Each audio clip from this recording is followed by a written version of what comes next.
everybody, and welcome back to My Religion, where we come back to do some Dungeons & Dragons with our short stories. So, welcome back, everybody. Apologies for the last session did not go ahead as planned, but this time around we're back once again. Just a couple of announcements. We'll be back again on Tuesday for our main sessions, as per usual.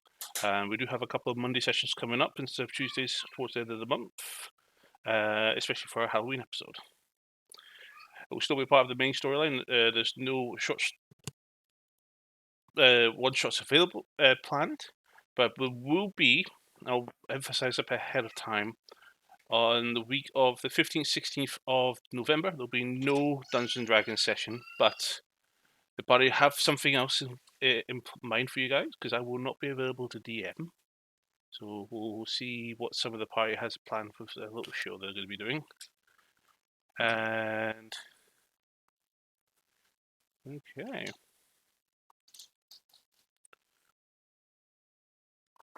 I think that was all the announcements. So let's get into tonight's episode of My Illusion.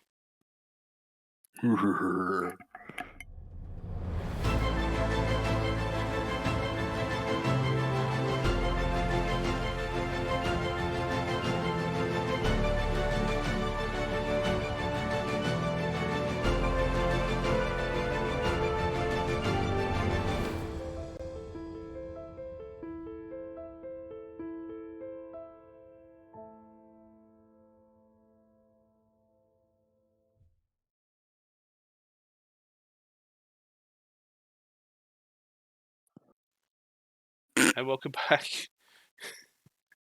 Interrupted. Say, shut up! Alvor wanting to take part in the D&D session as always. So as planned, we're here with Justin. He's going to be doing his one shot for this week. So a little bit backstory. All back into Dosh, North of Dosh, near the bordering to the sands during the early days of the, well, not to say early, but a couple of years ago. Or was it really? I think it was only a couple of months ago this was. Just prior to the campaign starting.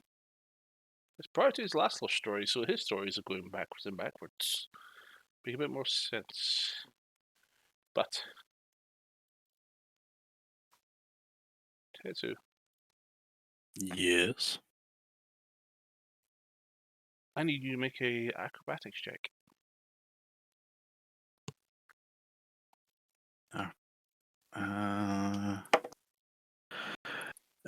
21. You suddenly feel a little bit weightless, but you still feel land as you just pushed out of bed.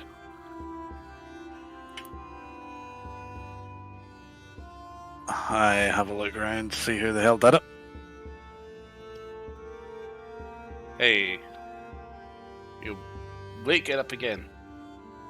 Before you, the very familiar, very friendly, arrive. Ah, you're used to that. It's fine. I've got you as an alarm clock, don't I? Huh. You know we're going today, right? Where, remind me? You forgot? Well, come downstairs and see. What's it? Okay. So as you survey the room, it's your dorm once again. Nice, warm lit interior. From the sun gazing through the window.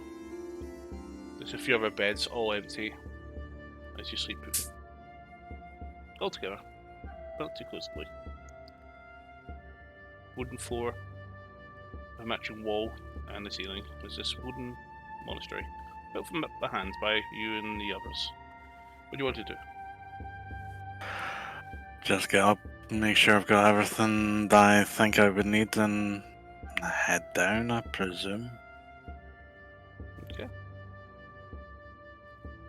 So as you head downstairs, two more familiar faces will arrive. Ha! Ha! Late again! As you see What? Alar, imposing as always. and all of a sudden a hand at your back pushing you down the stairs. Just a few steps, nothing too hard. It says move, and it's another half-orc. Alag's sister. Alar's sister. There we go. It's going to be hard. It's going to be hard keeping these names going. I wanted to fuck you over. Indeed. The twin orcs, half orcs. Have you got your bag ready? It's always ready. Well. And then Kai comes back in with Balsar. Kai being a high elf wizard, and Balsar a cleric, dragonborn. Sorry, blue dragonborn. You finally got up. Well, You know me, I like my sleep. Well, it's finally time we get to go to this expedition. And locate the lithograph.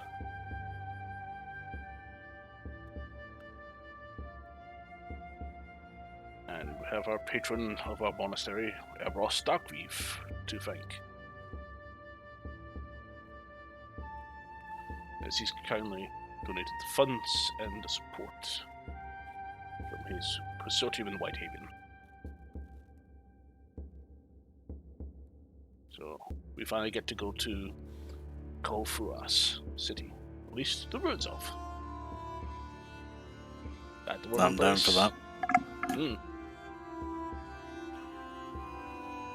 We have to meet him. Where? Koloff City? No, he was in Koloff City. He's moving. He's going to meet us closer to the ruins, right? I don't know. Tessu, did you get that letter? I have a look, see if I have a letter. Let's go. Let's walk. So, there will be a little bit of a time skip. Go. But as you're leaving, did you remember the pack form? Yeah, you know I don't really feel the cold too much, but I do have my cloak here. You're going to need it. There's a persistent snowstorm within 6 miles of that city. That's fair. Nope. Too late to pack better now. Let's go. So, After you. Our 5 order members proceed onwards. And in a village, at some point between Koloff City and the ruins, you meet up with her. Inside, you come across 8 individuals. 6 of them are... Where's my notes?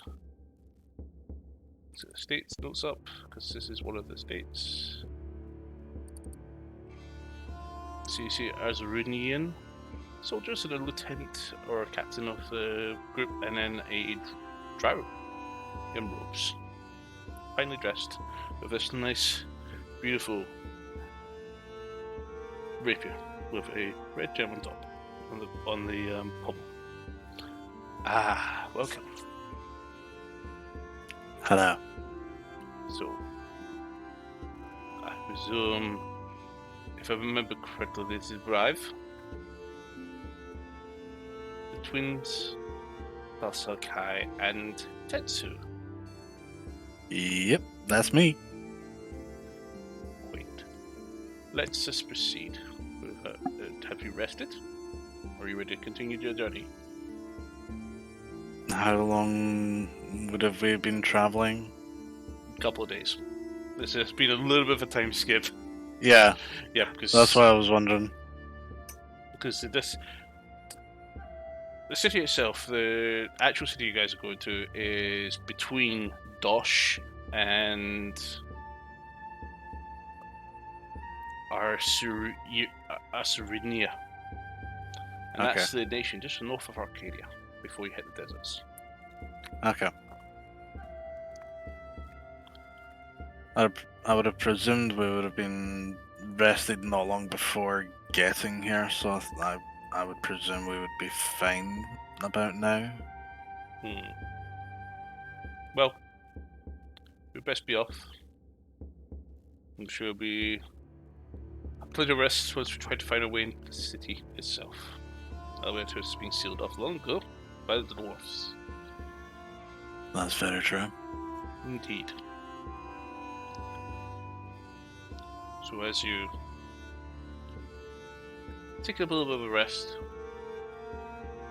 this time you can meet some of the talkative and less talkative escorts for Airbus. The party proceeds south towards the towards the Winter Fury Mountains.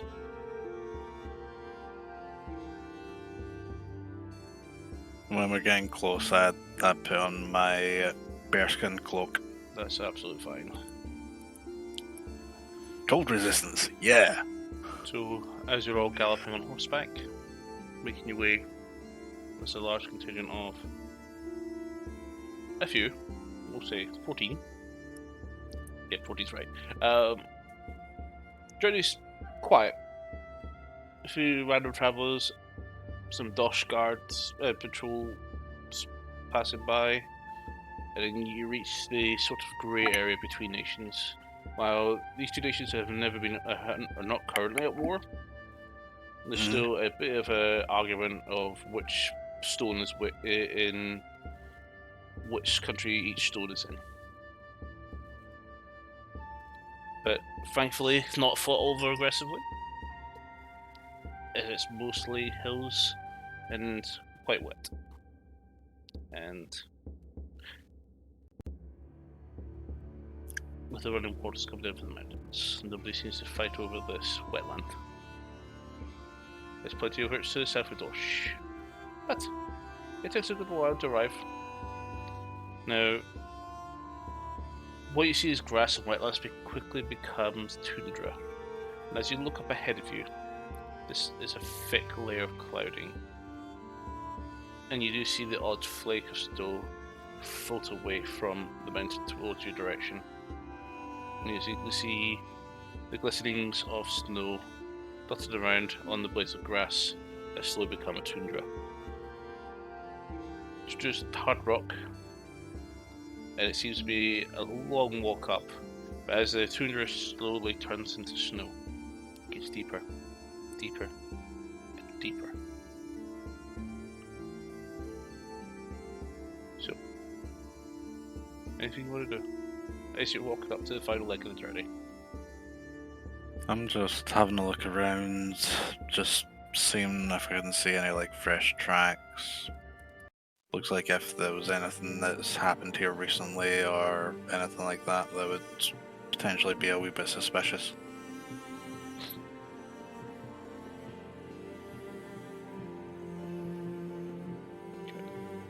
So there is footprints. Just you notice this is snowed over, but there's just enough. If you want to make a survival check, Sure. +3. one of those soldiers just leaned down with you and looked at it itself and says, "Yes, these are 20. These are very big footprints. Not quite a giant." You immediately identify this as a Goliath footprint. Yes, they're Goliaths. This is recent, is it not? Well, it doesn't look like the footprint is fully been filled in yet, so I would presume so, based on how heavy the snowfall is. Indeed. What do you see? Airbus reaches out to you. We just see some footprints from what it looks like Goliaths that were semi-recent. It seems to be the wrong side of the mountain for Goliaths. There's a Goliaths village called Winter's Fury that is on the far side of the peak. But curious. Was it just one single set of footprints, or? Indeed, just one. And it's going towards the city, which you can barely see through the snow. Looks like it's heading the same place we are. The military and Airbus look towards each other. As you will remain outside. I will take the send those in, and we'll have a look around. And hopefully we're not the only ones after the lithograph.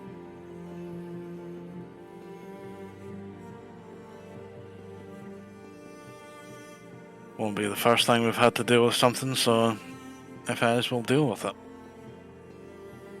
One Goliath, easy. Alar says. Multiple, not and then so he gets much. jabbed out at the side as his sister, slightly shorter, walks past. Leave it to me. We're here for research, not for fighting. Reasons. Balasar. Well, if your men would like to set up camp, Lord Darkweave, we should proceed into the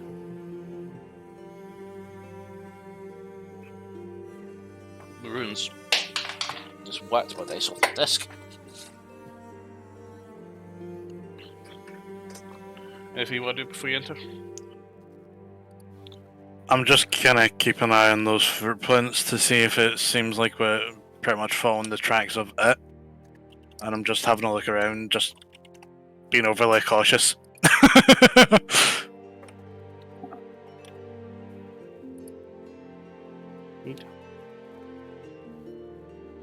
So as with a survival check, you don't see any other footprints and nothing more recent. As you guys head up to the castle, you manage to enter through the slightly collapsed, but with a little bit of slight effort, you're able to get in quite comfortably.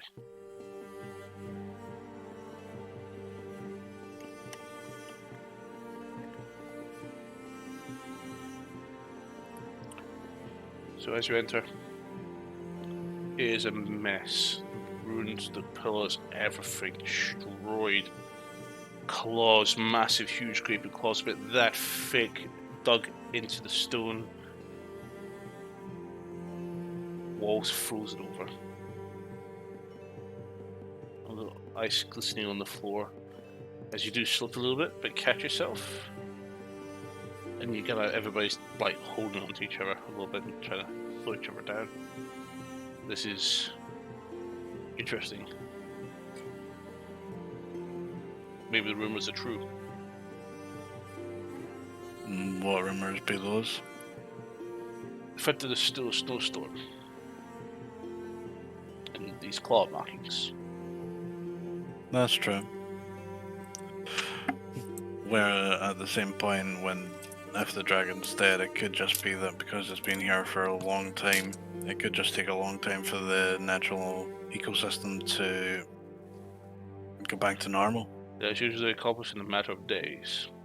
Which means there might be a dragon still here, Capulian and ancient. I dare hope it's not a great worm. Certainly hope not. One of the 5 great worms. If we get one of them, I don't think any of us will be living after today. Yeah, let's not jinx that, because I don't exactly want to be dying today. Indeed.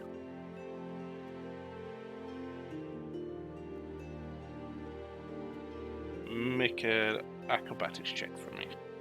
This is whether or not you can traverse this terrain comfortably or with difficulty. 18. 18. You have to catch yourself a few times, but you're walk along comfortably without causing any issues.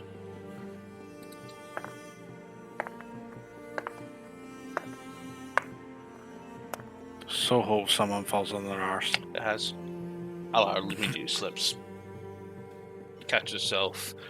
Once she catches herself, she slips again and just lands. Bang. I'm gonna go over and try and help her up.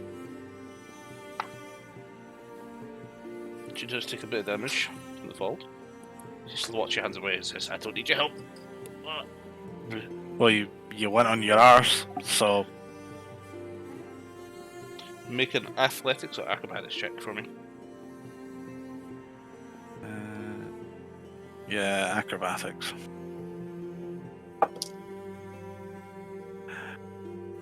20. Tries to push you and slips again, but manages to catch herself. Slippery fuck. This one walks You away. know it. Enough. Alar, Tetsu. Sort yourselves out. I was only trying to help up. Just put his hand up. Arrive, this walks by, just put his hand on his shoulder. Just give you a squeeze, just walks past you. I get it. I'll start moving. Does. Takes a while. But traversing the frost, the ice is persistent throughout the entire city itself, which is weird. Mm. I don't like this. We should be very careful and very quiet. Airball says, I completely agree. There's evidence of a dragon that lives here. You come up to a great hall. And you're all stopping to think. Because as you see, there's 2 hallways to the left, 2 hallways to the right, and a larger hallway straight down. Do you have any idea which way we're going? No. How bright is it in here? Oh, it's dark, but everybody has light activated on their weapons. So there's a reasonable bit of light, but it's pretty dark. Okay. But the light is being reflected from the ice, so it is illuminating the room a little bit better. So you effectively have about 120 feet dark vision from this. Okay.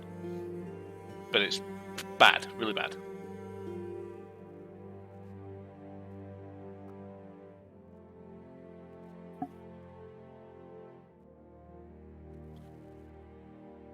Well, which way should we go?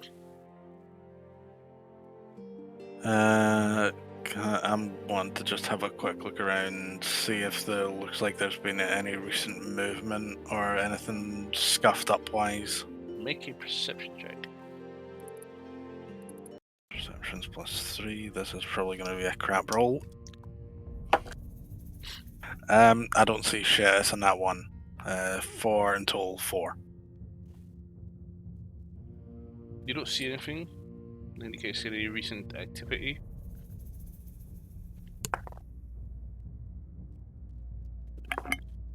Okay.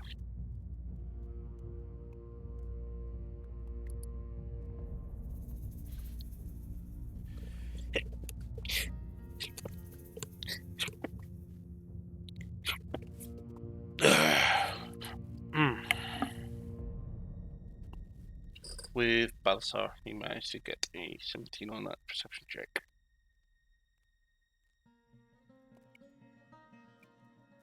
You see anything? Very small imperfections. He beckons Kai over.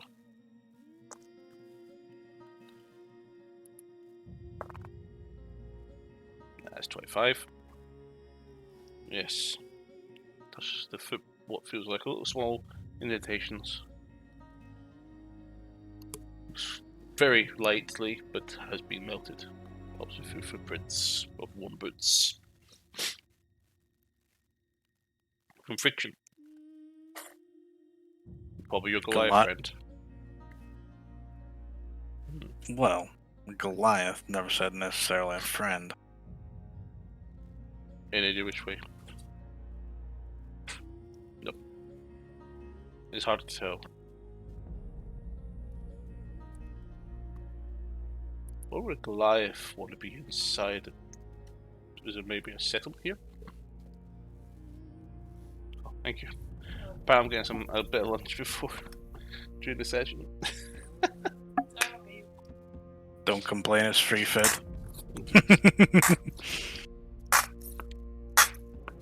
Probably offending a lot of people who are doing this.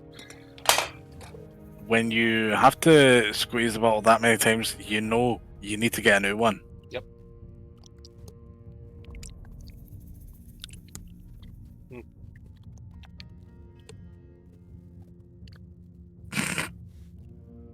We haven't been running this session long enough to justify a break, but we're going to take a little short one, just so I can get this in me, because I'm Yep. rumbling a lot. Back a second, guys. This is a short break.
Oh, that was a bit weird. But welcome back, everybody.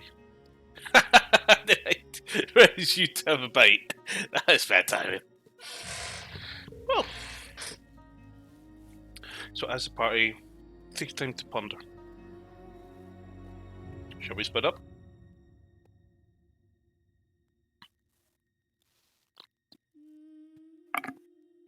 Means more ground gets covered. Indeed. I mean, there's enough of us to form 3 groups.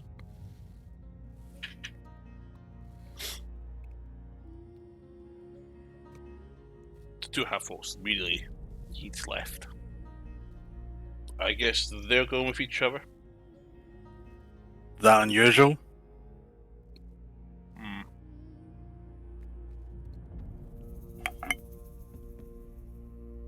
Well,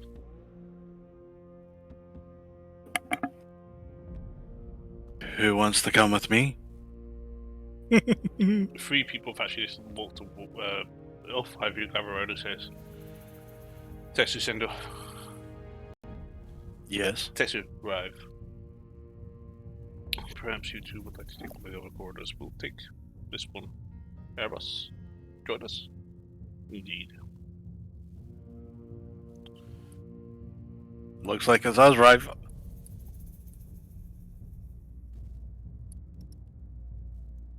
Mm-hmm. corridor.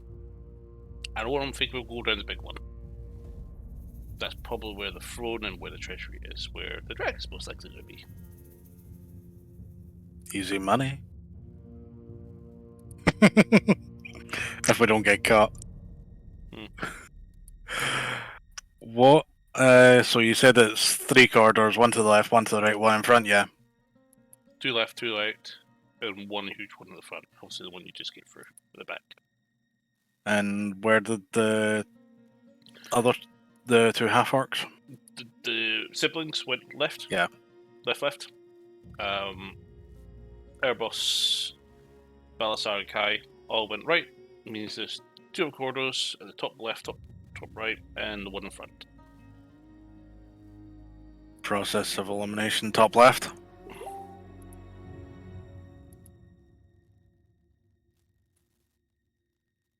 Right, let's go. Hold Yep. on to each other a little bit.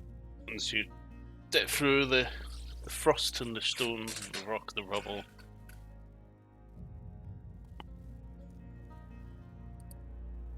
So you still planning to do that tournament? The one in Koloth? Yeah. Of course. Why wouldn't I? I will accompany you to this. You know I'll always have you with me. I might enter myself. You might even get to go against me. We'll see.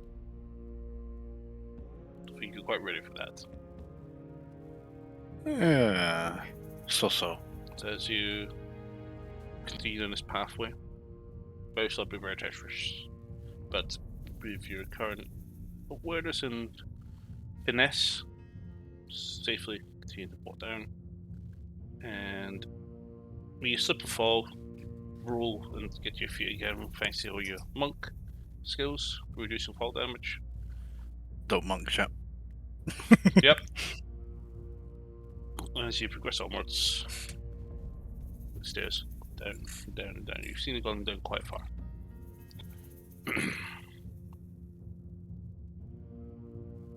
You come into this room. Armory. You see a lot of plate. There's weapons, swords. Some beds. Looks like you found one of the... Probably looks like the... At least this is one of the rooms to the side. As you continue on, there's lots of other rooms dotted all around. Seem to be all dormitories. Possibly the military ward that you found. Do we know, Rive, if this lithograph thing is magical or what it is? It's a stone that is effectively a drawing on it. That's what we're looking for. Okay. Stone tablet. So likely not to be magical. We don't know. Possibly. But it's what Airbus is looking for, and it's also what we're looking for. So. That's true. Just have a quick look around, see if anything catches my eye. Have a look, see if there's like any chests or anything. There's or a anything. good amount of equipment here. You okay to hold off for 10 minutes while I just quickly cast Detect Magic? We've got plenty of time. This place is vast. This is probably only part of the city. We've even got the trade ward, the government ward, and there's plenty here to do. But it means if we find something that's useful, it could be useful to someone that's actually alive. Perhaps. And so I'll kind of sit down and just cast the ritual cast Detect Magic. So as you're doing that,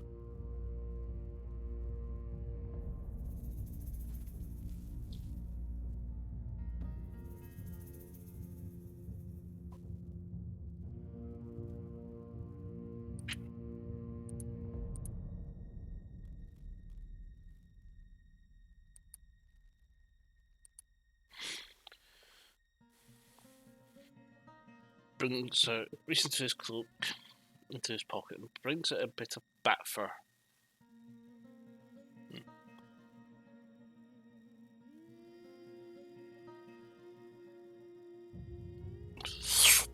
Well, his floating eye appears. Nice. What's that? It's just an arcane eye. And sends it out of the room. It says it'll do some preliminary scans for us while we continue indulging your greed. Oh, I presume you're looking for something quite valuable other than that. You're supposed to be napping. Did you hear that? Yep.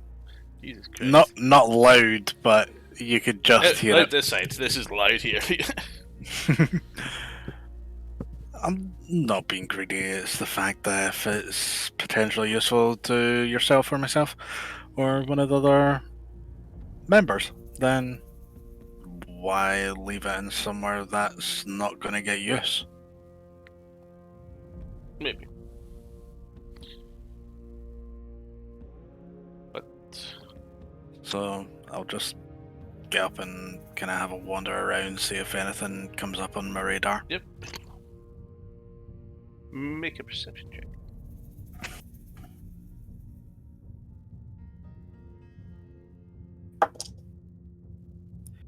That one's actually not bad. 17, 20. 20. Only one thing that you can see has suddenly became a bit interesting. You find in this corner a very nicely shaped, ornate-looking hand axe.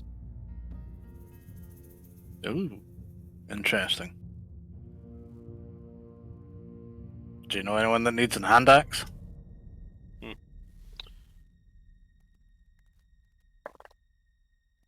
Seems to be a little worth something. Possibly just an ordinary magical hand axe. I don't think it has any sort of interesting. Unless you want to spend time casting Identify.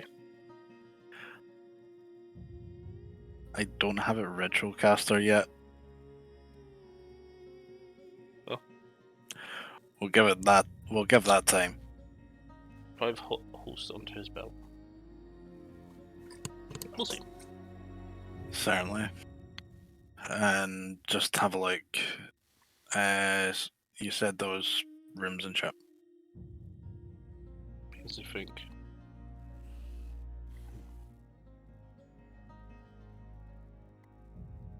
this remains emotionless. Just very quiet. While you were doing that, I was searching. And this is a lot of dorms. I don't think it'll be in this wing.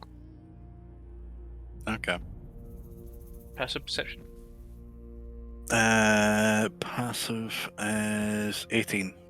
You hear a scream. Female. Can I tell from what direction? Just out this room, you heard a scream. Rive braces. Focus on the thing. Says, is that Allah? It could be.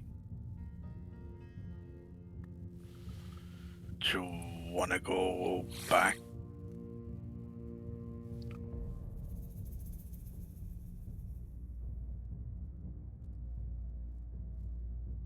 I didn't prepare this ability. This move rushes out. Slips a little bit. I'm rushing after him. As you head upstairs. Takes about 30 minutes to get back. It's not that loud, but it was a continuous echo that rattled through the... With something this quiet.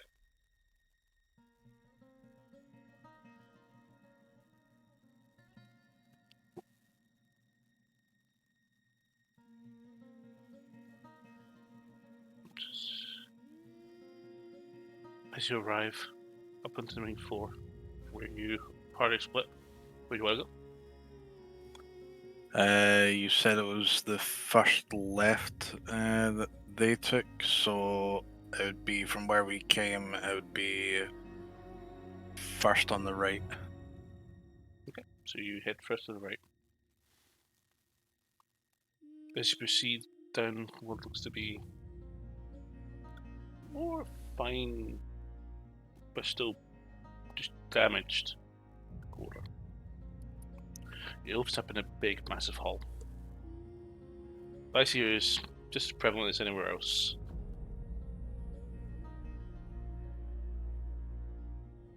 You see 3 options to you.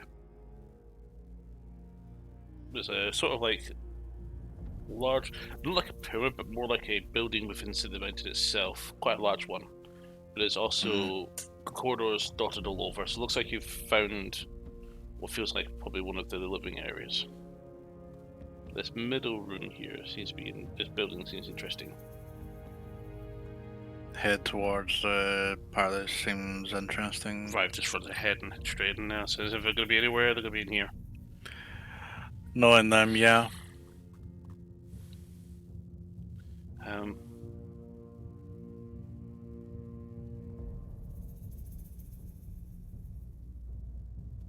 As you notice, the eye suddenly flies past your head.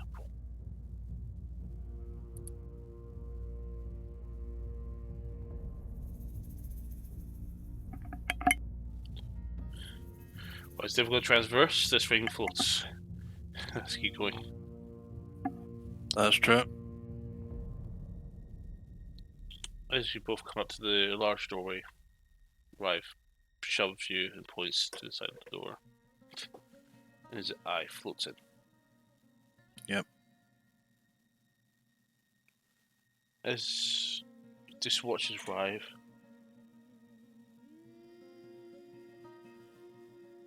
his breathing begins to accelerate. Was arrive. Trail blood.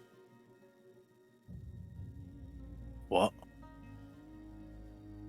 See one of their quarterstaffs.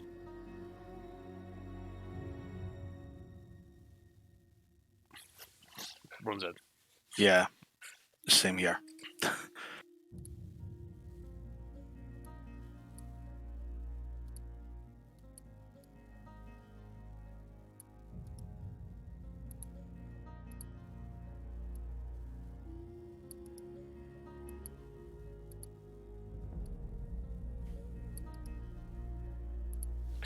As you both enter the room, you see about halfway up the room, Alar split in two.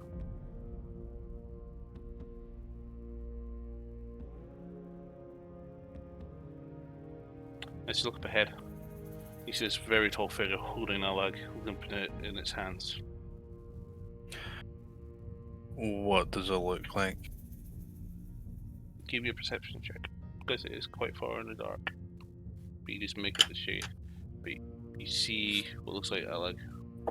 You see his staff roll towards you. Not 20, so 23. 23. Goliath. Female. She seems to have a very unusually serrated, slightly dark looking blade in one hand. Alag in the other. I'm gonna shout out, put down the orc. And I'm gonna use thaumaturgy to make it louder.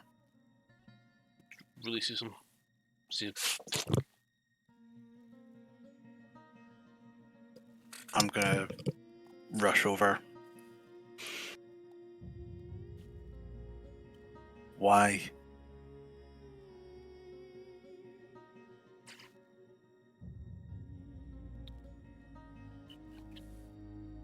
Why, indeed. Tell me, are you after the lithograph as well? We're after something. Saying you never came here first. I'm presuming Let's- with your... Picks up the lithograph from Alag's hand.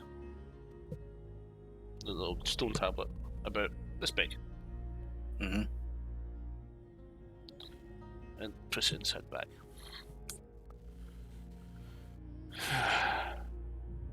No matter.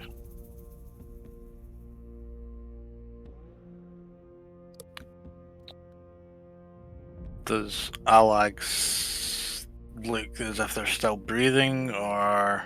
From your perception, you don't notice anything that shows a sign of life, but you're not sure.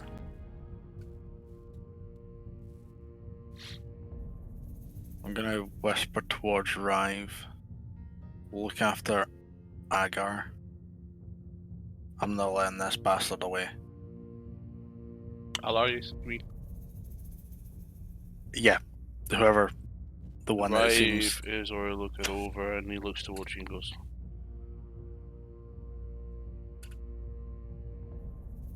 Okay. I'm still not letting this bastard away. bastard.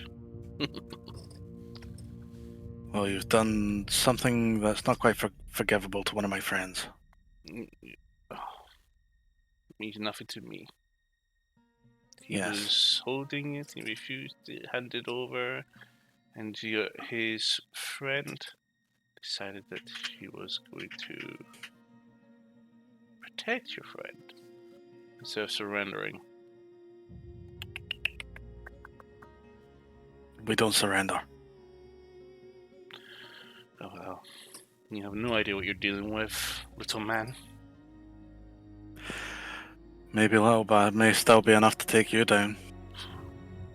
Just brings up a blade, and you hear the blade almost glistening, the sound of the metal warping a little bit.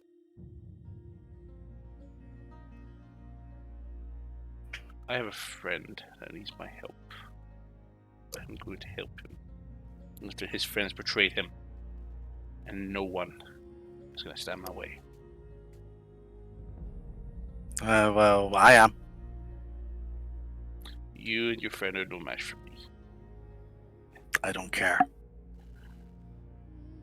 Well then. Go ahead and roll initiative.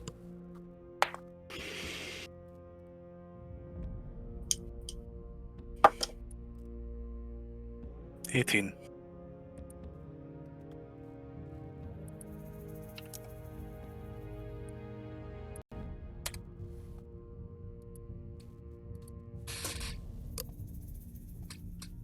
I'm guessing open astral now. If you like.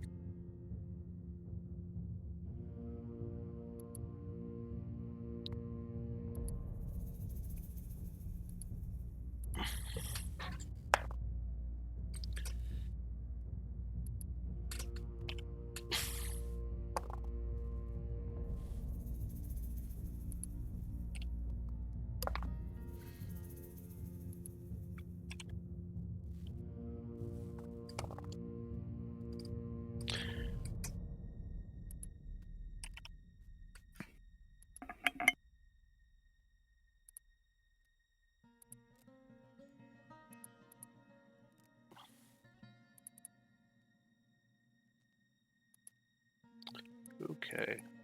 Let's get some appropriate music for this one. Forgive me if you suddenly start pissing yourself. It's all good. Where do you hear the music?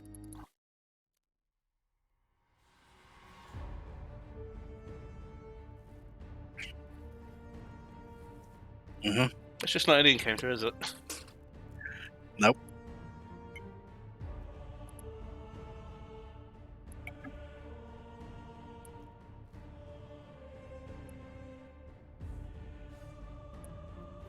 So, if you want to position yourself anywhere between halfway between you and the unknown female Goliath. I'd be about there.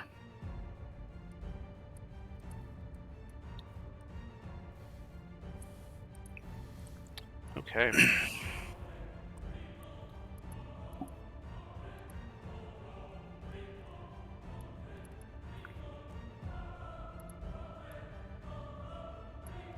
So, top initiative order. So we've got a tie. But you will have the higher dex. It's your turn. You're up first. Okay. I'm going running in.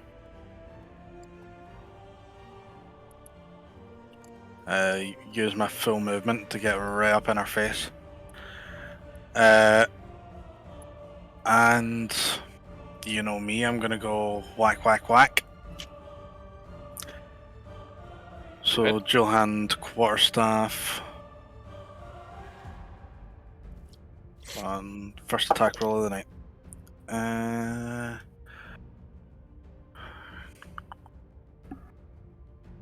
22 to hit. Hits. And your second one. Second attack. That one very unlikely does. So 14. Miss. Cool. Go ahead and roll your damage.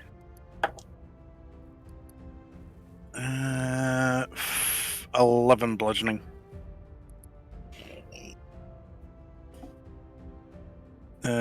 Key point getting used for flurry of blows.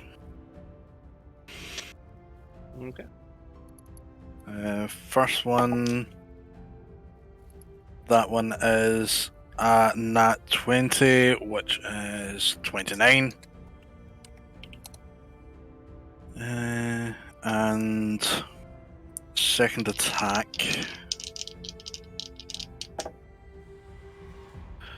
That one is an 28 to hit. They both hit. Cool. So 3d6 in total. Put that one back. Use those ones.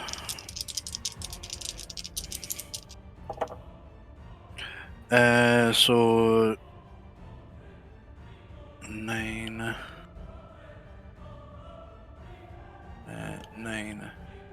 19 bludgeoning. Using for one attack, one of the flurry of blows.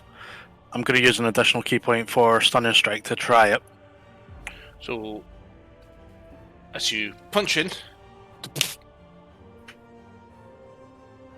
you kick her, and she just looks at you.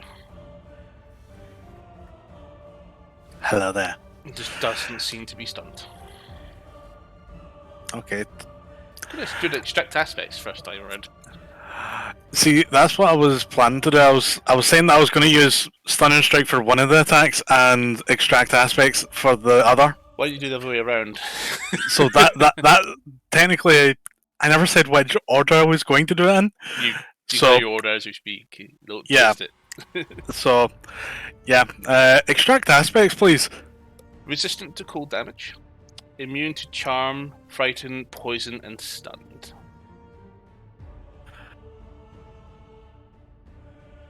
Okay.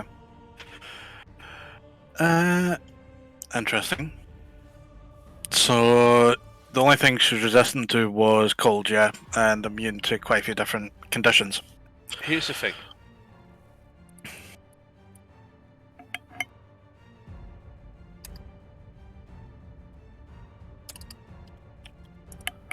I need you to take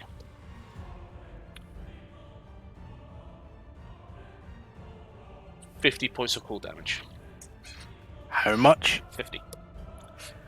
Because as you went in, you hit your staff off of her, and you missed a second one, and then you did your double roundhouse kick. On the first two hits you hit, you feel a blast of cold as the armor of Agus reflects damage towards you. Okay. Cool. Bonus and normal action done. Not really anything else I can do right now. I'm just gonna stand there looking pretty, half bloody. So as you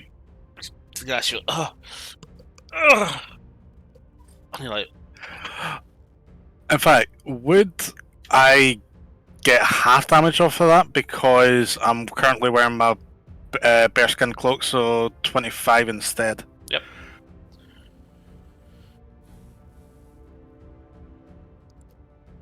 Legendary action. Yep. Eldritch Blast. 3 beams against you. So the first one is a 24. Yep. 17. Nope. 20. Yep. Would they be at disadvantage because of how close I am?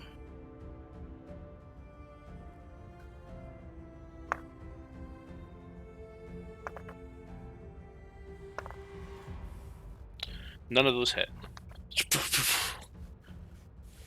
I'll just kind of dodge out of the way of each fire. That's fine. Okay.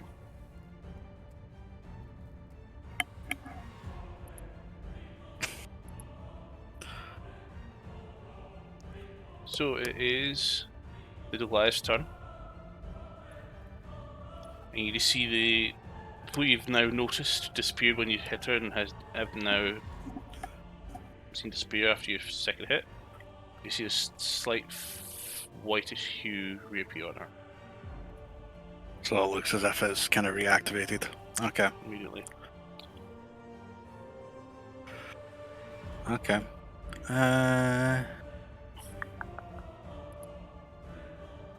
Cool. Okay. So she brings up this unusual longsword and gives you 2 swings.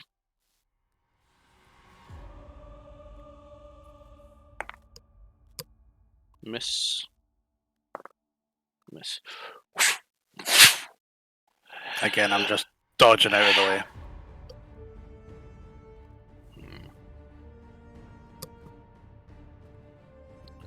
You fare better than your friends.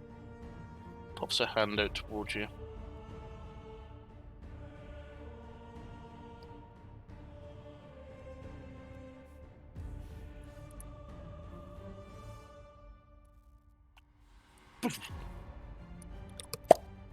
Misty steps away from you. Okay. Rive is up next. Who is incensed? Advantage on all attacks against it. Indeed. Ah, my wrist just cracked like a son of a bitch. That hurt.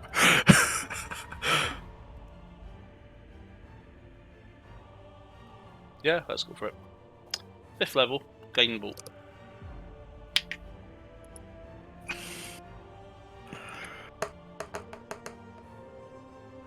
So it's a 29 which hits.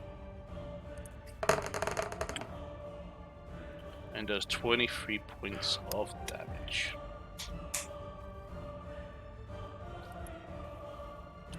You see the Guiding Bolt. Yeah! Quite aggressively as well for Rive. Impacts before it hits her.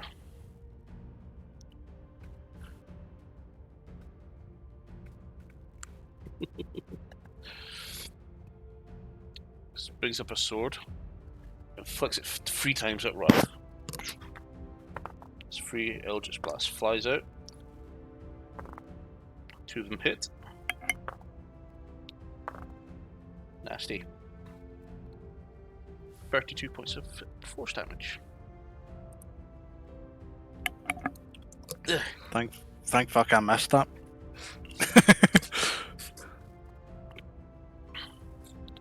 So, top of the round, initiative order. As you suddenly hear footprints coming down the hallway from behind you.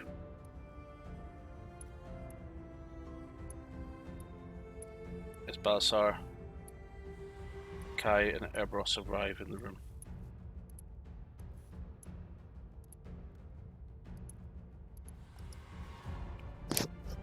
I'm gonna yell out. She has the lithograph. We can't let her leave.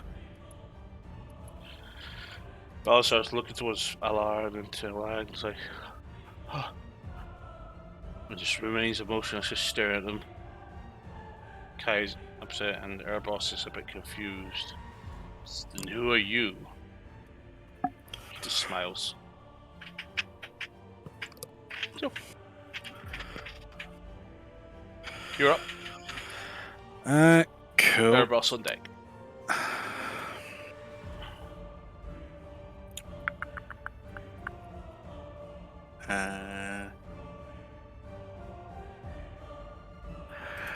Yeah, I'm going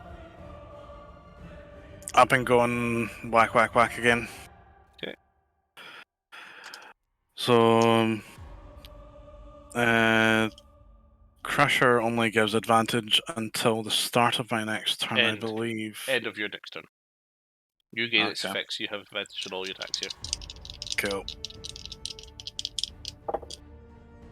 So, dual hands, you know that. So 25 to hit. Hits, take 12 points for stat with cold damage. That's already halved. Okay.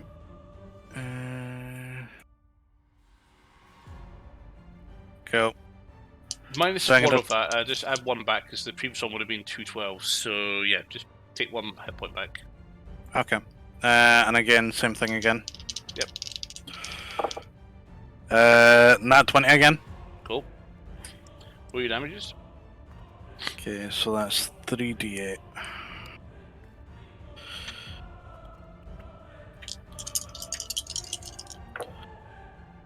I will take. I can't reroll ones from bludgeoning, can I? Yes, you can. Cool. Is it part of the Happily. feat? That's what I was wanting to try and check. I will happily take that reroll because that gives me a 6. So 8, 9, 10, 11, 12, 13, 14, 15, 16, 17, 18, 19, 20, 21, 21, 31 bludgeoning. Okay. And bonus action, I am gonna use a key point to patient defense.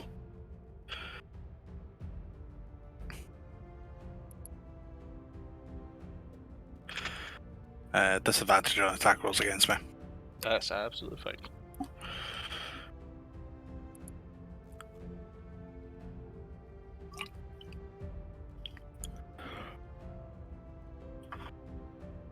And I'm gonna yell out, don't use cold magic against it and don't try and stun it. It's not gonna work. I found out the hard way.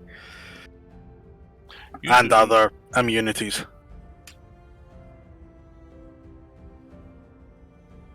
What's up? So your Crusher ability does not allow rerolls. I know But there was... when you hit something with a crushing and damage, you can move 5 feet. I can move 5 feet or it can move... No, you can. Oh no, you can move it 5 feet to an unoccupied space. So you can punch it back 20 feet if you have a 4 hits. Yeah. I got 2 hits in, so I'd just essentially move it 10 feet towards Rive.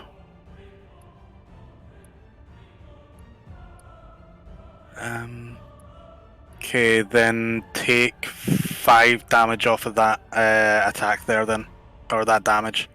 Because it was a 1 that I rolled, and the second one was a 6. That's fine, that's fine. That I re-rolled it.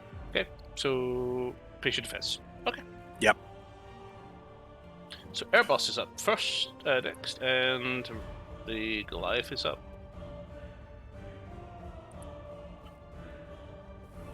It looks like it was prepared a spell, didn't realize.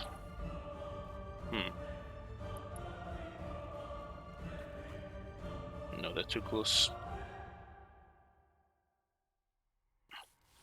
In fact, I can re-roll one of them.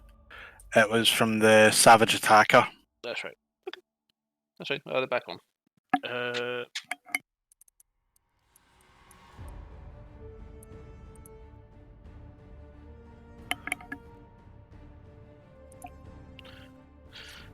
He's going to raise his staff, and he drops his staff, and he just puts his staff to his side, and just closes his eyes and focuses.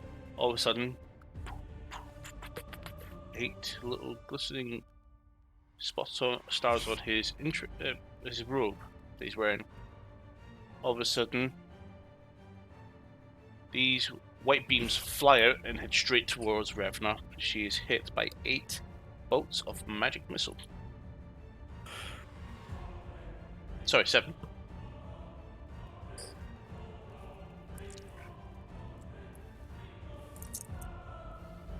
Okay, so I now know her name.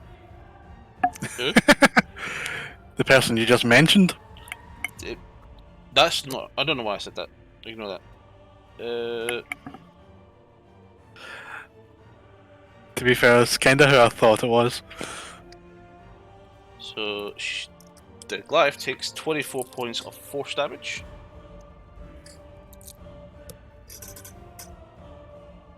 And it is her turn.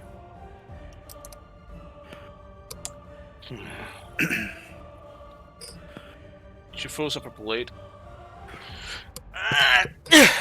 Pulls the blade away, and all of a sudden it's a spectral version of this blade. She casts a 9th level spell. Blade of Disaster. Oh shit. Hovering right over. And it moves. So let's create a little character sheet for this one. I don't even remember what fucking Blade of Disaster does again. So it is right next to you.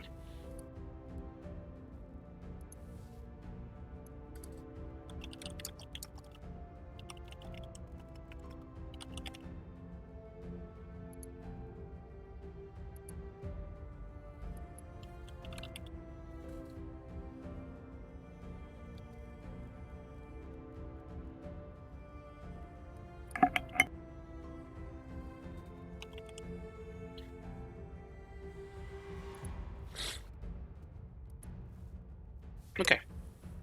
Tetsu, Yes. 2 attack rolls against you. Disadvantage. From the weapon, not from Revenant. Oh yes, sorry, patient Yep. defense. Patient defense. Okay, so it's a really spell attack. So this will hurt if it hits. Hopefully it doesn't. So that's a 24. Yep.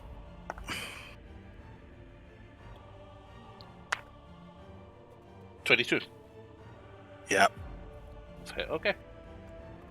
Ouch. Yep. So from each attack, just be glad it wasn't a natural 20 because that would have sucked. Oh, it's probably still gonna suck. That's a very high roll as well. If only Eck was here.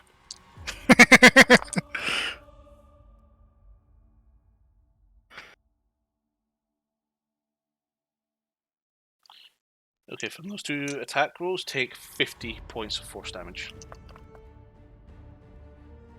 Uh-huh. I'm looking fit to drop. Not quite yet, but ready. Very ready. And that was our bonus action.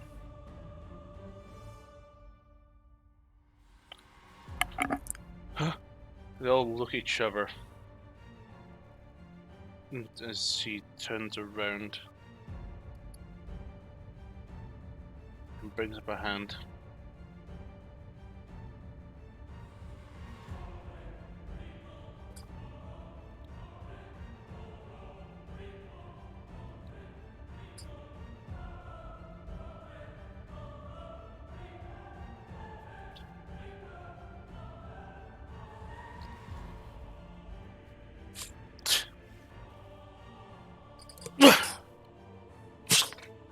Two attacks you. Okay. Disadvantage still. You're lucky that was a natural 20.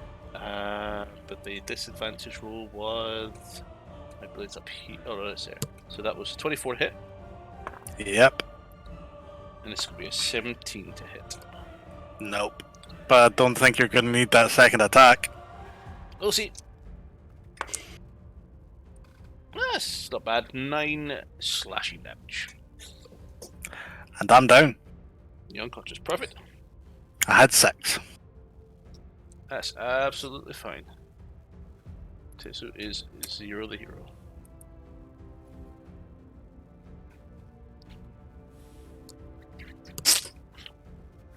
Blood because what you said. Rive. He comes in senses about to move, but then Kai makes his move first.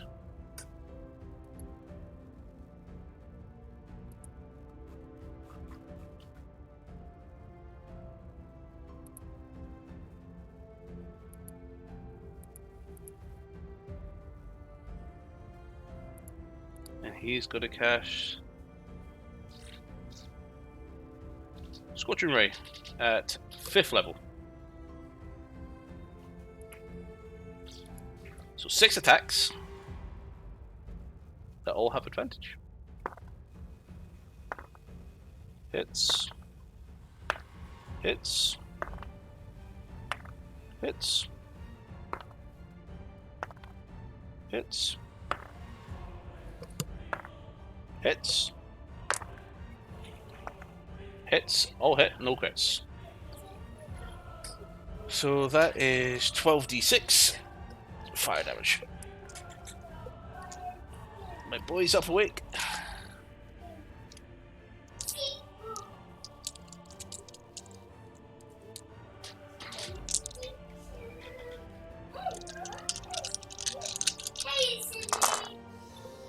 Hiya. Okay.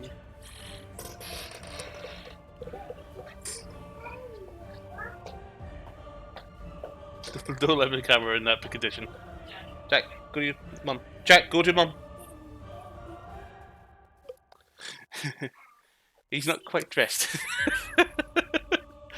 So let's have a look here. He also didn't nap. I noticed. Mind if I pop on movie for him? I do. 46 points of fire damage.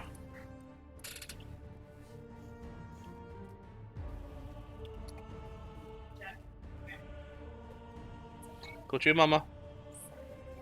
Thank you. So, with that distraction out of the way, Rive is up next.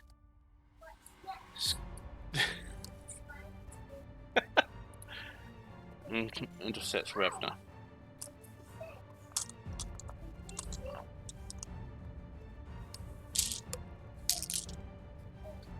I think he's been listening to the numbers by because he's still going. Right. With Rive. First strike of the staff. That is a hit. Second strike, natural 20. And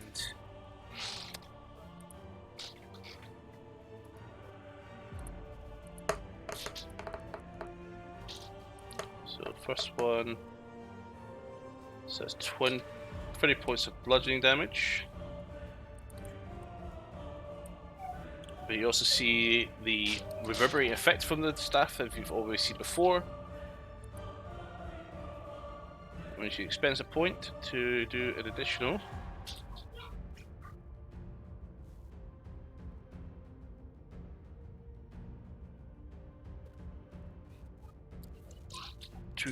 3d6 force damage, and that is 11 force.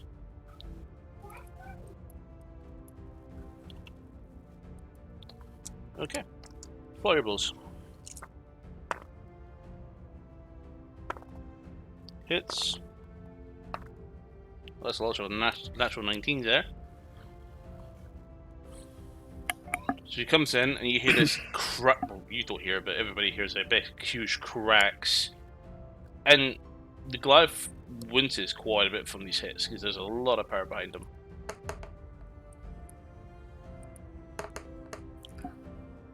Another 21 bludgeoning. Okay.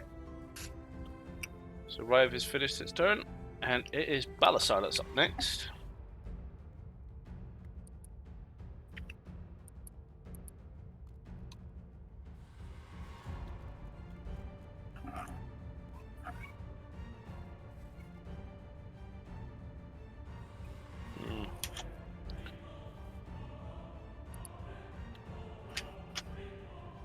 Balasar moves up towards you, Tetsu, and goes ahead and pumps in a 5th level Cure Wounds.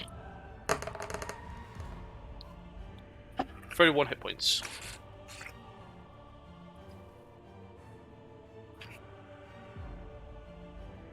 And you are awake, but still very much in pain. So, what do you want to do next? It's your turn.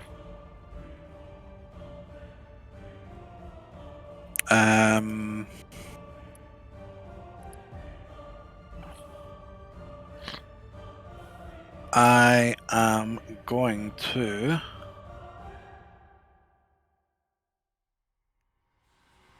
I just want to quickly double check something.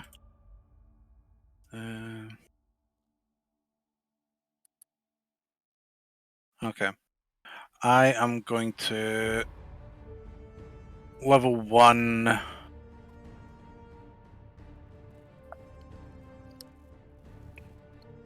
inflict wounds. Influence, okay? Make an attack roll. With advantage. Yep. And give me a 20. No, but it's still high. 17 plus 7, 24 to hit. 24. Hits. D10, D10, D10. Not got enough D10s there. D10. Okay.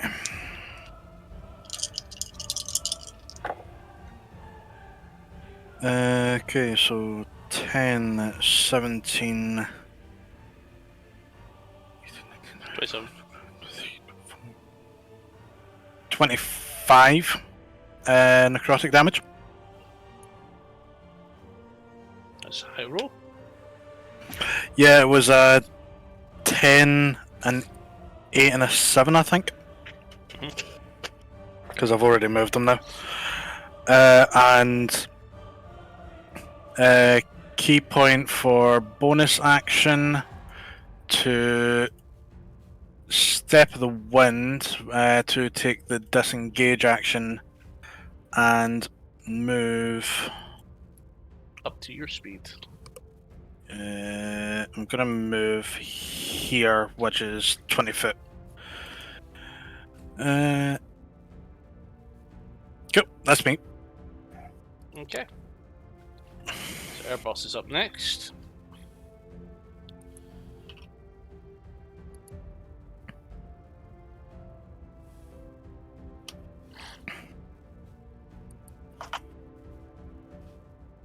And he is going to cast at... Oh, he's already used his 5th level. No, he hasn't. Yes, he hasn't used his spells yet, but he's going to cast at 5th level Arcane Hand.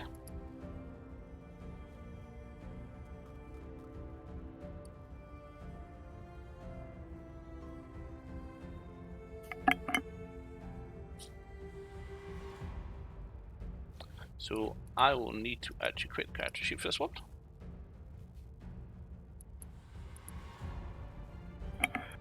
Just a quick question while you're doing that. Would I have any potions or anything like that from this point? No. Cool. You don't need it. You got like 3 clerics in your party. Yeah, but it means that they don't necessarily need to waste their actions.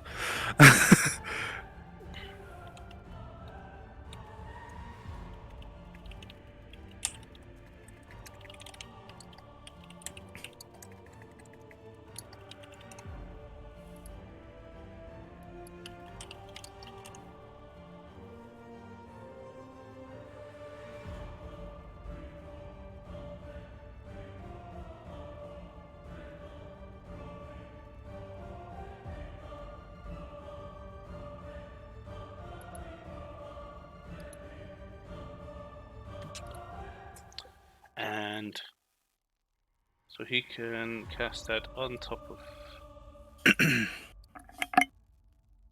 and...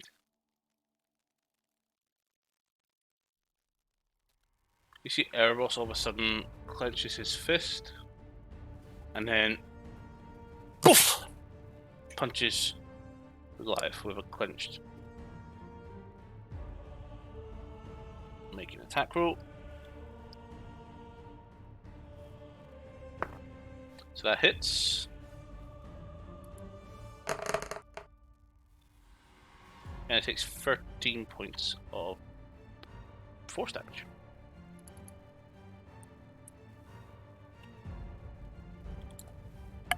Okay. So, Cool. legendary action, arcane blast towards Erebos. This hit. This 11 points of force damage to Erebos.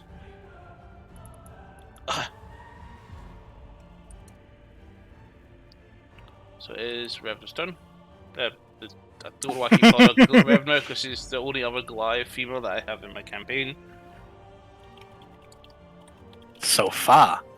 So far, oh, until now.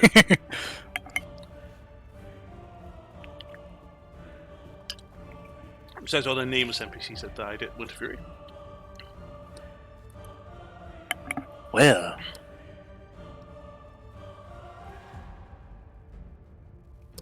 She throws a hand out.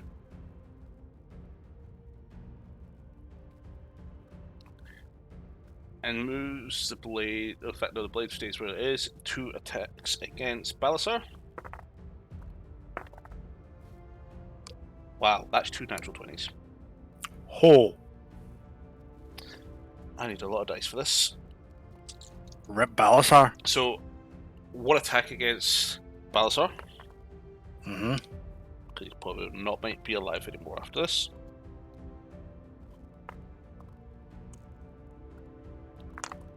No, it's a D10. D12s. So the first swing is 12d12 force damage. Like this ass is amazing.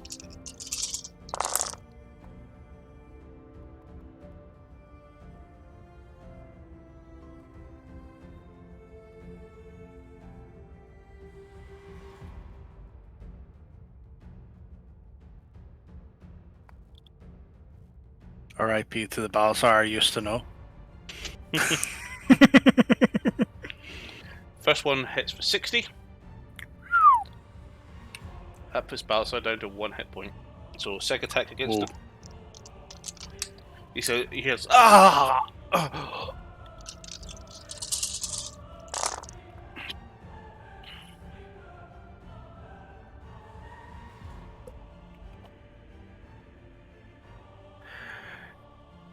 Question is... Yep.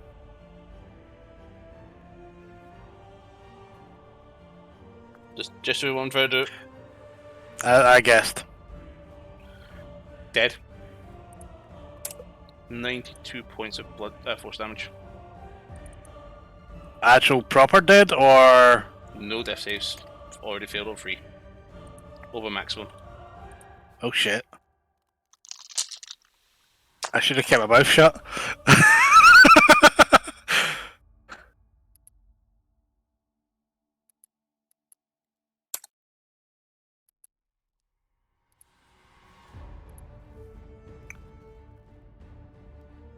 Turns towards Revna.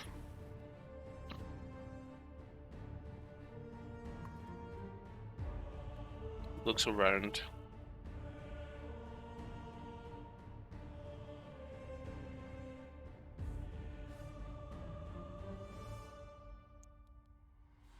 Throws her finger towards Kai.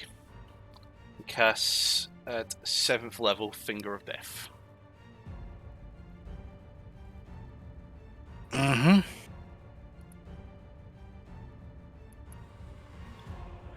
That's a lot of damage. Just realising how strong these spells are. Yeah.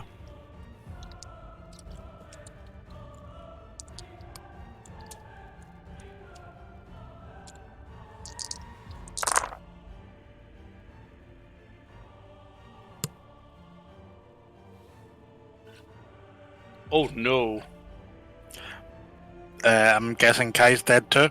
Well, the thing is, this would allow if you're killed with this ability, you go straight dead. No saves. Yeah.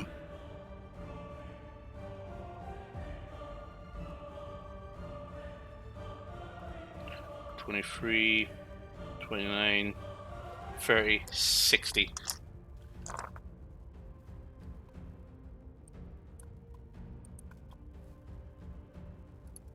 All of a sudden you see this beam fly out.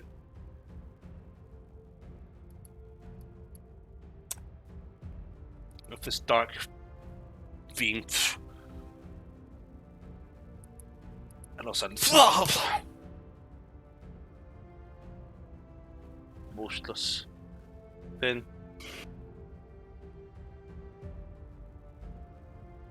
twitches a little. Gets up. He's a bit limp.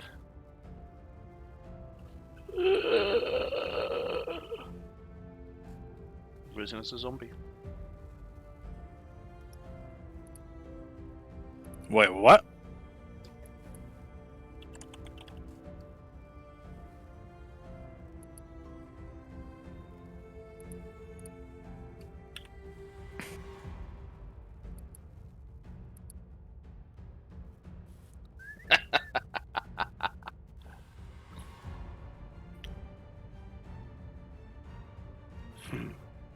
Looks towards Rive, who'd have seen two of her close friends being murdered.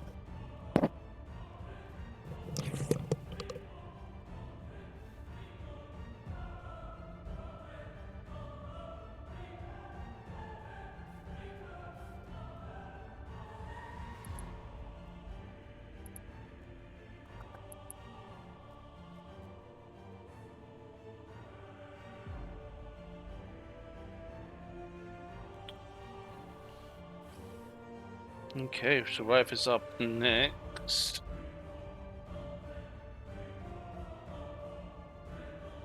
Try to figure what he can do now.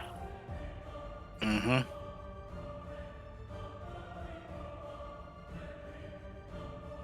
He's gonna misty step towards you. Pops his hand down and grabs your shoulder.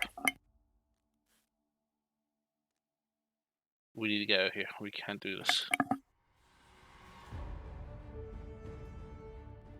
But before he ends his turn, he does throw out a sacred flame.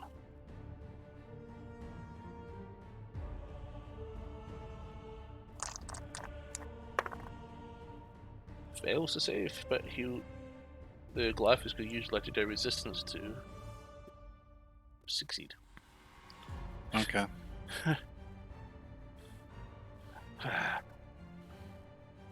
This was the way of us.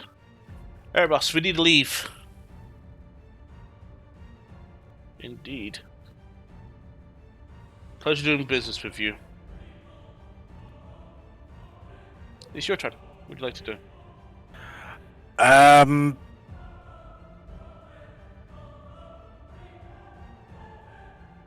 know what Tetsu would do, and it's not in line with what Rive wants to do.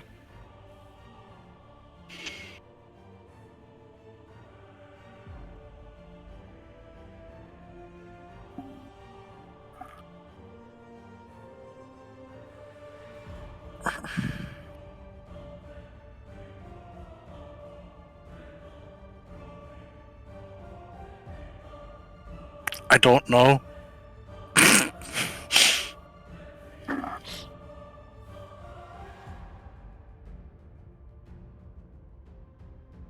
Because he's just seen four of his friends. Two of your friends. Oh yeah, 4 friends, yeah. One being revived as a fucking zombie. Mm-hmm. Die. So he wouldn't necessarily be thinking straight.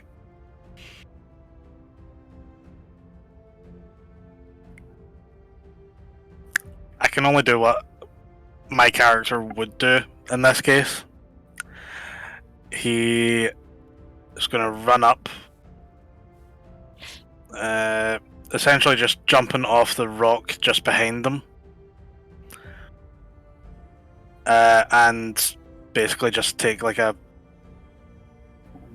leaping down and trying to knock the shit out of this fucker. Good. Make an attack roll. I Right, don't you know hear if Rive you say, want- "No, Tesha, no!" as you run off.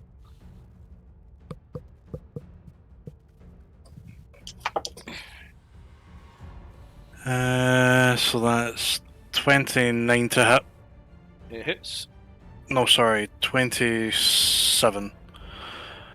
Second attack. That one is 22 to hit. Hits. So roll your first damage first.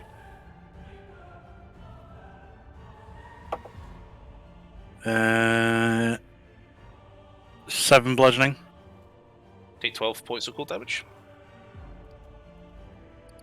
That rounded down. That is it. Yeah, that's the damage you take because you're cold resistance. Okay, your next damage was? Oh, that one's max. So 8 plus 5 is 13 bludgeoning. Take another 12.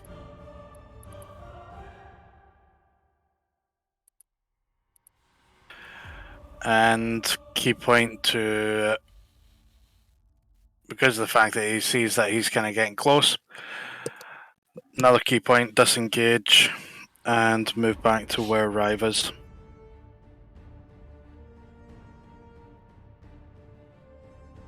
She just looks at you. Right, so as you jump in, you bang the thing off her and you look up and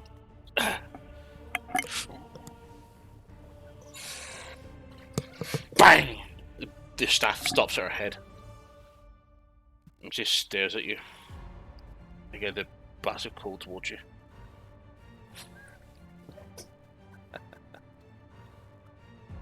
And you disengaging, yeah? Yeah. Cool. Okay. Urbos's turn next. No, thank you.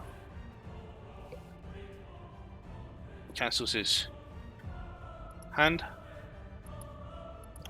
and casts Dimension Door and teleports out.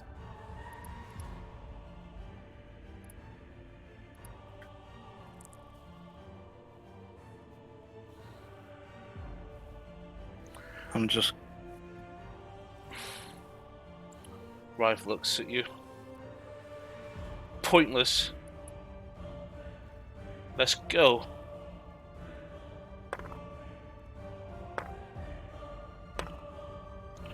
So, as you retreated, Rever just points her arm towards you and fires 3 beams at you. One of them was a 27, the rest were sub 20. So that one hits. Yeah. Take 14 points of force damage. You're down, go again. And on Figway's turn, points towards Rife and fires 3 beams off. Miss. Very much a miss. Very much a hit. Hits Rife for 9 force damage. How much? 9. So it's Rife's turn. Rife's looking around with his hand on your back.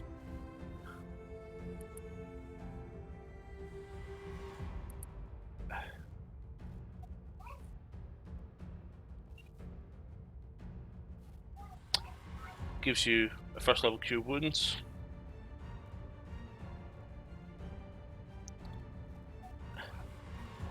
And leans down. Stay down. You take 11 hit points of healing. Mm-hmm. Rive the stands. Oh no, sorry. You're still down. Ignore that. Ignore that. That's me being a bit silly. Blade Disaster moves up to Rive. That's a hit, and that's a hit.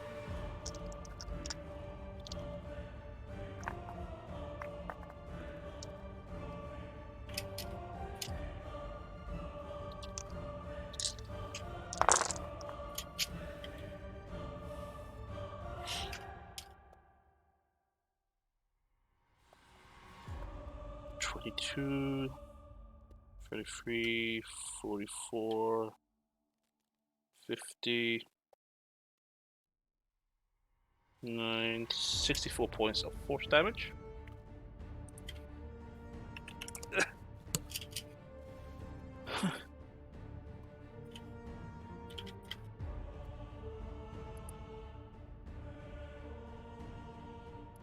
And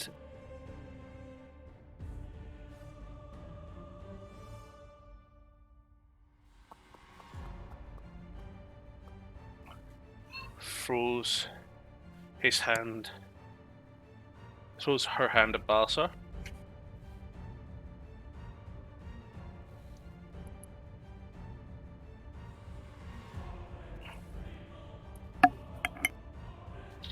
Leans down and begins casting at 6th level Create Undead. And looks up at you, looks at Rive smiling. Whose turn it is? Rive does that thing. Q was low, 11th level. Stay down.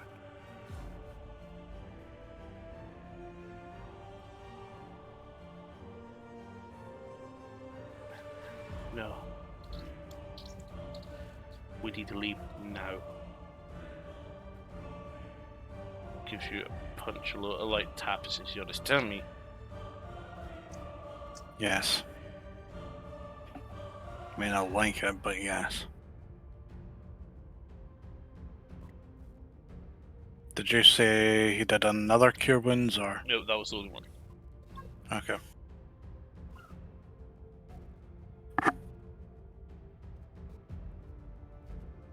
Rive moves full speed up to here and uses a key point to exit the chamber.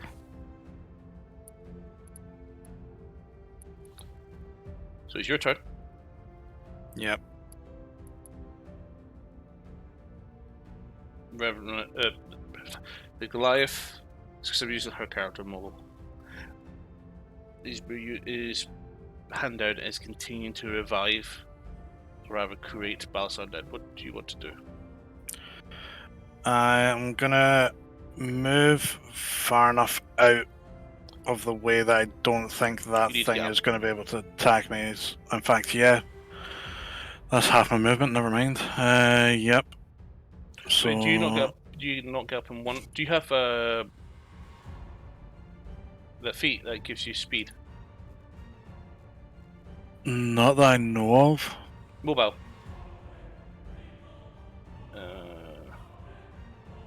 What was it that gives people 5 feet to get up? Do you remember? Off the top of my head, I have honestly no idea. That's fine. Yeah, no. So I use half my movement get up, so I've got roughly about 23 feet. Or 22 and a half. Which will measure up to 25. Go. You also have your dash. I know. So I'm gonna... You also have your second dash. Gonna move to here with 25. Gonna use action to dash, so allows me to move another 45. Which gets me to the stairs. Key point. But before I leave the place, I'm gonna shout out, "I will find you. And I will come for you." Might not be for a long time, but I will find you. And additional dash, using a key point to get the fuck out of there. Okay. So as you and Rive continue to sprint together. I've got 5 key points left. You still head to the exit. With your incredible speeds, continue away. As you manage to leave the Great Hall, into the corridor, into the other Great Hall that you were in before, and proceed down into the entrance of the city. You see off in the distance Erebos and his entourage galloping away.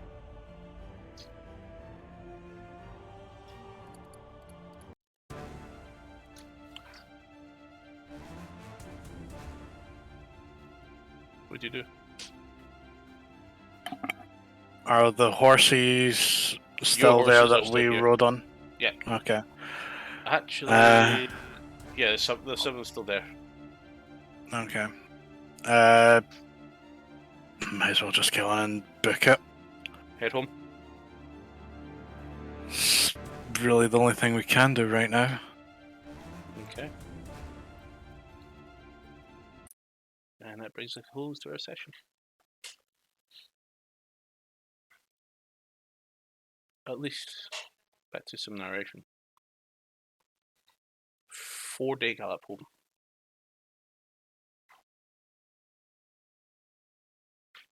As you arrive, you see smoke off in the distance. Strangely in the same location of your monastery. As you both arrive, you see the same female Goliath leaving the wreckage with 2 goblins. Another male Goliath. And a female wizard. And you just watch them as they vanish away.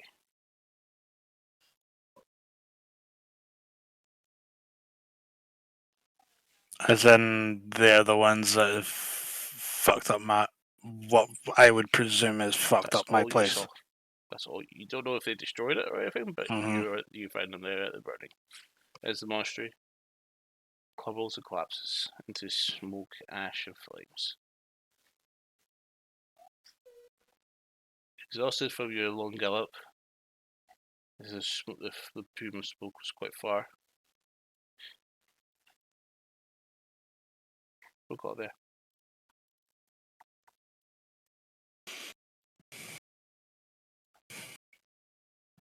Mm-hmm.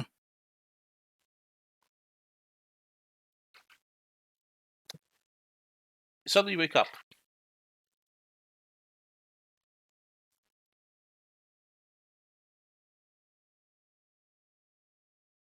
In the Screaming Mermaid Tavern. Okay. You have a quiet thought to yourself.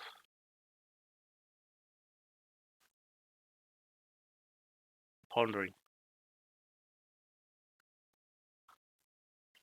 Give me a quick history check.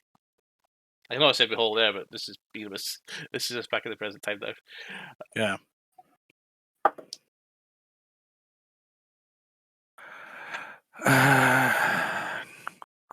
Investigations +9. 15, 16, 17. 24. Reverend Dreadblade. The one that empowered the chief to Nug. Mm-hmm. Spitting image of the same person who left your monastery aflame. And again, killed your friends inside the ruins of Call to Us City.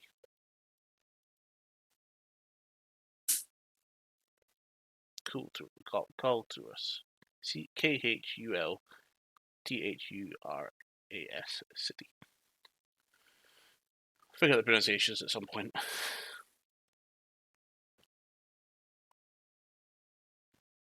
And for that moment, you resolve. Comes to you and believe.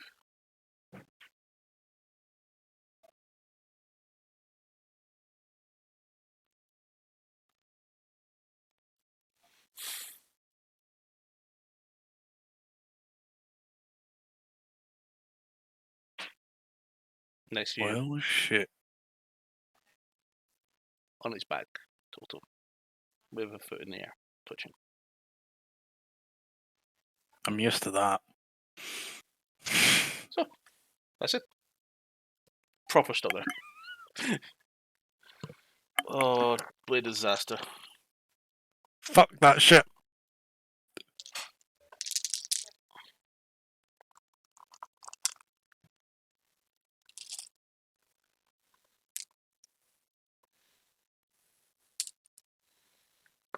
Alright, how was that?